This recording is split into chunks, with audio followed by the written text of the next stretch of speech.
Et si perdre l'odorat n'était pas seulement un phénomène physique, mais aussi un mécanisme de protection du cerveau?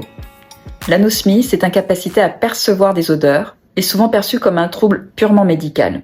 Pourtant, dans de très nombreux cas, elle peut être aussi une réaction du système nerveux face à du stress chronique, un trauma émotionnel et physique. Quand le cerveau est submergé, il met en place des stratégies de survie. On parle souvent de dissociation émotionnelle, ce moment où l'on ne ressent plus rien pour éviter la douleur. Mais cette coupure peut être sensorielle. Le cerveau désactive un sens pour limiter l'accès à certaines informations. Pourquoi le stress et le trauma peuvent couper l'odorat?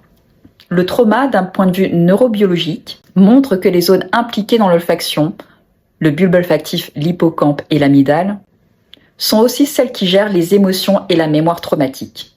Quand un choc émotionnel survient ou que le stress devient chronique, ces connexions peuvent se fragiliser, ce qui entraîne une altération ou une suppression temporaire de l'odorat. En d'autres termes, le cerveau coupe ce qu'il ne veut plus percevoir. Et dans mes consultations, je l'ai observé à plusieurs reprises.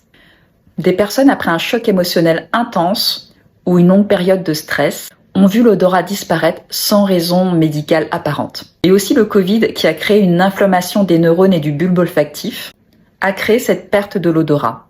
Mais de ce que j'ai vu, cela a fait remonter en surface un trauma caché. Mais c'est réversible. Travailler sur cette dissociation sensorielle permet de réactiver les connexions entre le cerveau et les sensations.